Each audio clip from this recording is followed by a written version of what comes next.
Student, मैं आपकी teacher प्रेरणा सक्सेना।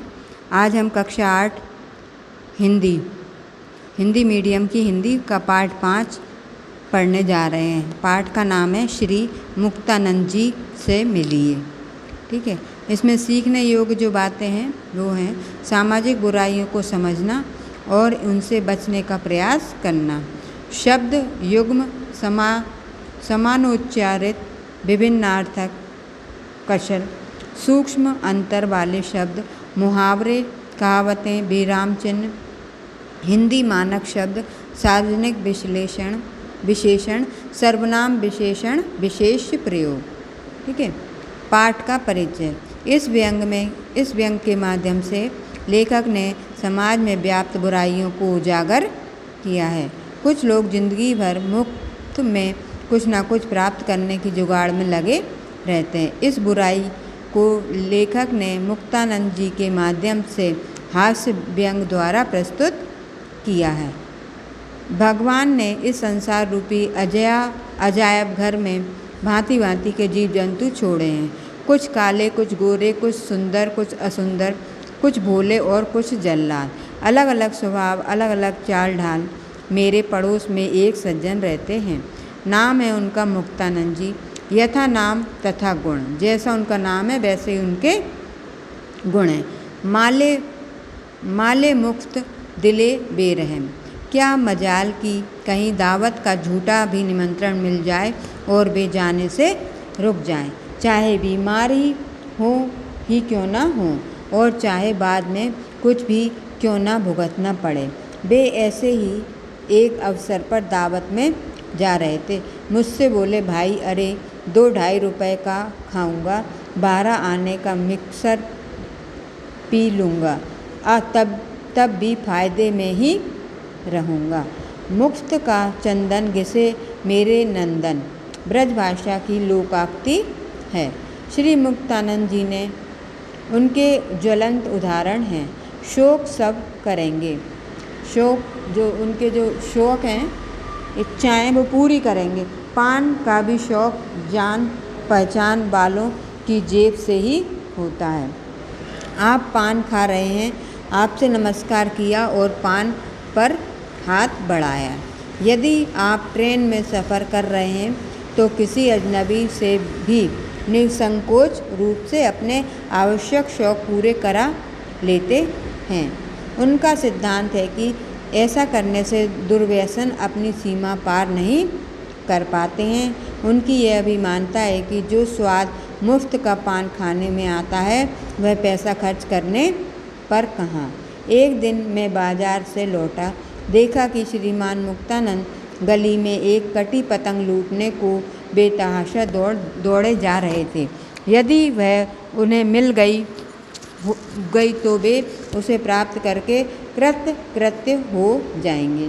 यदि पतंग उड़ाने की अवस्था बहुत पीछे छूट चुकी है, तथापि उस मुक्त की पतंग को कैसे छोड़ देते। नेक्स्ट पेज पर आते हैं। मेरे घर 2 दैनिक पत्र रोजाना आते हैं। मुझे उनकी प्रसादी तभी मिल पाती है जब श्री मुक्तानंद भोग लगा लेते हैं। मोहल्ले में कौन कौन लोग अखबार मांगते हैं, उनकी नामावली उन्हें कंठस्थ है।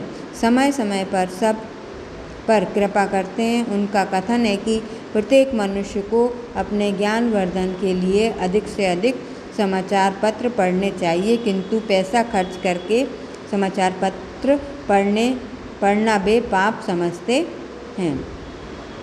उन्होंने भारतवर्ष की जनसंख्या बढ़ाने में काफ़ी योगदान दिया है।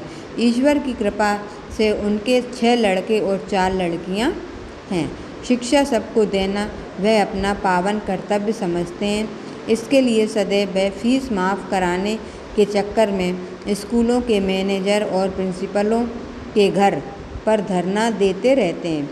अपने इस लक्ष्य की सिद्धि के लिए साम दाम दंड भेद सबका प्रयोग करते हैं। उनकी तिकड़म से चाहे योग्य और गरीब विद्यार्थी रह जाए, लेकिन वह अपने किसी बच्चे की फीस नहीं देंगे।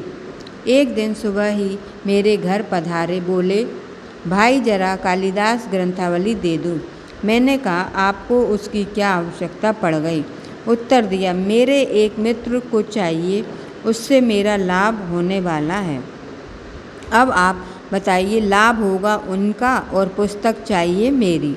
मैंने कहा, डियर मुक्तानंद, पुस्तकें देने के बाद बहुत कम वापस आती हैं। यदि आप 2 दिन में लौटा दें तो मैं ले जाइए। सारांश यह है कि वे पूरा वायदा करके ले गए। आज 2 वर्ष हो गए, पुस्तकें वापस करने का नाम नहीं लेते। इस प्रकार अनेक पुस्तकें अलमारी में बंद रखते हैं। क्या मजाल कि आपकी दृष्टि भी उन पर पड़ जाए। सिनेमा देखने का भी उनको शौक़ है। फ्री पास प्राप्त करने में वे अत्यंत कुशल हैं। उन्हें किसी प्रकार का पता चलना चाहिए कि आप सिनेमा जा रहे हैं, तुरंत आपके साथ जेब खाली, टिकट तो आप लेंगे ही और वह सिनेमा देखकर कृतार्थ करेंगे ही। एक दिन मुझ पर कृपा दृष्टि नेक्स्ट पेज हुई। कहीं से एक थिएटर के पास ले आए थे। थिएटर रात्रि के 1 बजे समाप्त हुआ। मैंने बीच में कई बार उनसे घर वापस चलने को कहा, लेकिन बार बार यही दोहराते रहे, मुफ्त में क्या बुरा है। उनका विचार है कि मुफ्त देखने को मिले तो रात भर की नींद एक रद्दी से रद्दी थिएटर के लिए बलिदान की जा सकती है। नगर में पानी के बर्फ़ की फैक्ट्री खुली। अपने विज्ञापन के लिए फैक्ट्री के मालिक महोदय ने 2 दिन तक मुफ्त बर्फ़ बांटने का ऐलान शहर में करवाया।